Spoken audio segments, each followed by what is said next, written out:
Assalamualaikum warahmatullahi wabarakatuh. Sebelumnya, untuk yang saya hormati Ibu Sofi Yunida Putri selaku dosen pengampu mata kuliah AKM dan teman-teman sekalian yang berbahagia. Nah, uh, saya merupakan perwakilan dari kelompok E, yang dimana kami akan mempresentasikan terkait pembahasan soal pada CH4 dan CH5.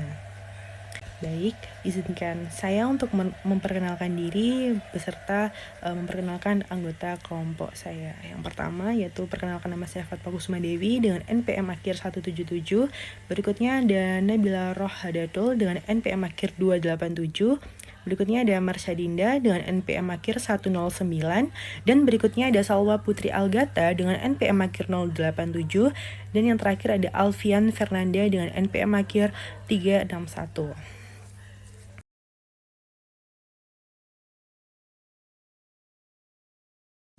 Baik, di sini saya akan menjawab soal dari E4.9 pada CH4.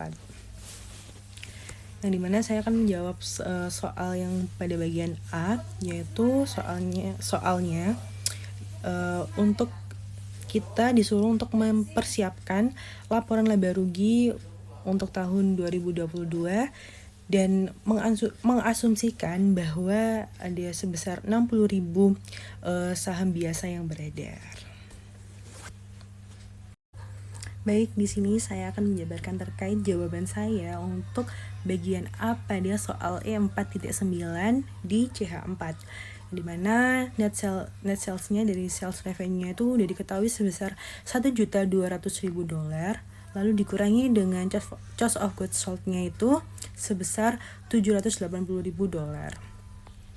atau harga pokok penjualannya. Nah, jadi ketahuan bahwa laba kotornya atau gross profitnya itu sebesar $420.000 setelah dikurangi dengan cost of goods sold.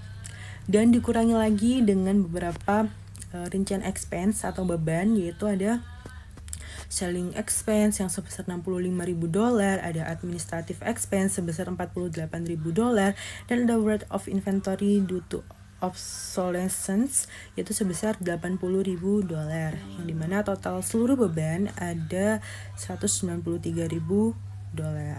Dan jadinya $420.000 tadi dari laba kotor dikurang dengan $183.000 dari beban-beban, yaitu sisanya sekitar $227.000. Lalu berikutnya ada other income and expense. Di sini ada dividend revenue, ada pendapatan yang masuk, yaitu sebesar dari dividen ya, sebesar $20.000, yang dimana nanti berarti $227.000 sebelumnya ditambah dengan $20.000, yaitu jadinya income from operations ya, itu sebesar $247.000. Dan setelah itu ada income before tax, yang dimana isinya tuh dari bunga, biasanya bisa bunga, bisa pendapatan bunga ataupun beban bunga. Jadi di sini tuh tergantung. Kalau semisal pendapatan bunga, maka dia akan ditambah. Kalau beban bunga, dia akan dikurangi. Nah, di sini tuh ada tercantum dua akun ya, ada akun pendapatan bunga dan akun beban bunga, yang dimana interest revenue-nya tuh sebesar $7.000 dan interest expense-nya itu sebesar $50.000. Berarti udah kemungkinan minus $43.000 ya. Jadi $247.000 tadi ditambah dengan $7.000 dari interest revenue, lalu dikurang dengan interest expense sebesar $50.000, jadi minus $43.000, dan ketemu income before tax-nya sebesar $204.000. Lalu berikutnya ada income tax-nya, yaitu sebesar $69.360, $69.360, yang dimana itu didapatkan dari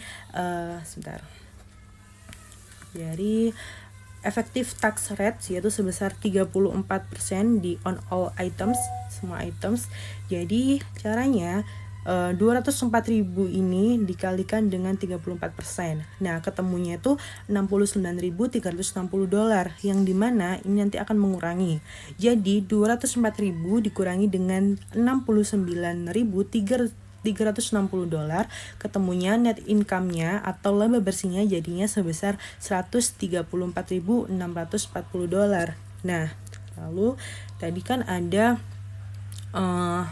asumsikan saham saham biasa yang beredar tuh sebesar $60.000. Maka dari itu 134.640 ini dibagi dengan $60.000 saham biasa. Jadi ketemunya saham per lembarnya yaitu sekitar $2,24. Seperti itu. Lalu saya akan menjawab pertanyaan yang B, yaitu laporan laba ditahan.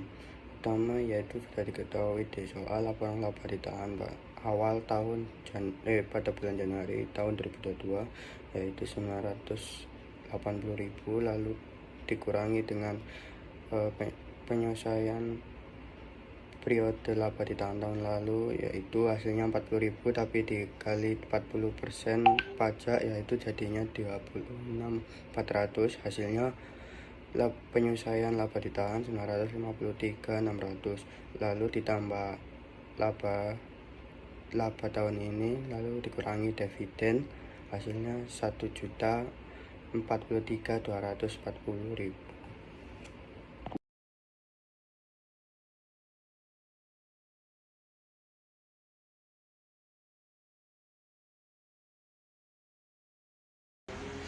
Nah, di sini saya akan menjawab soal E514 dari chapter 5, di mana pada soal ini kita diminta untuk menyusun laporan arus kas dari perusahaan Lopez dengan menggunakan metode tidak langsung, dan data yang digunakan berasal dari laporan posisi keuangan tahun 2022 dan juga 2021.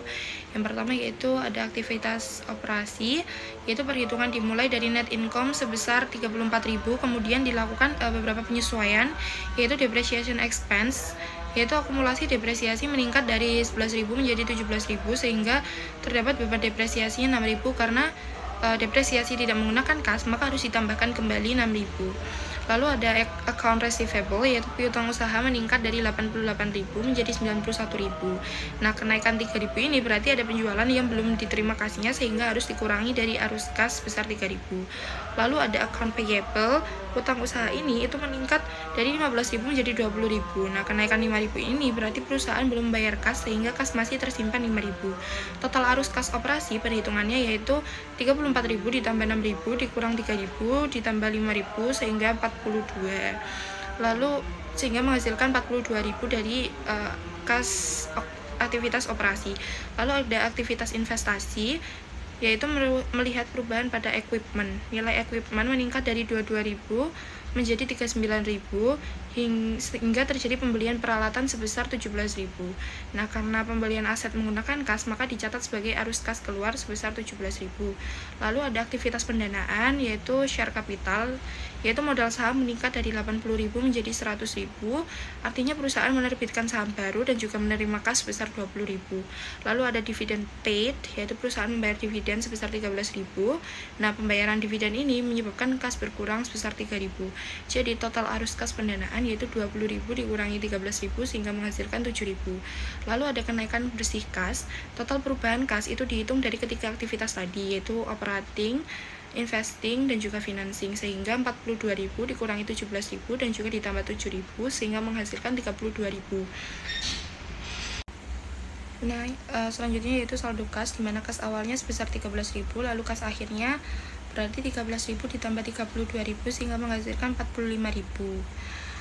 Dari perhitungan tersebut dapat disimpulkan bahwa kas perusahaan meningkat sebesar 32.000 selama tahun 2022 sehingga saldo kas akhir perusahaan menjadi Rp45.000.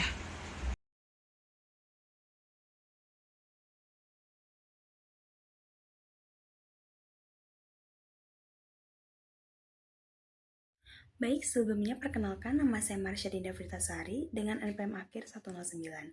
Di sini saya akan menjelaskan sisi aset atau kekayaan yang dimiliki oleh perusahaan Montoya SA periode 31 Desember 2022.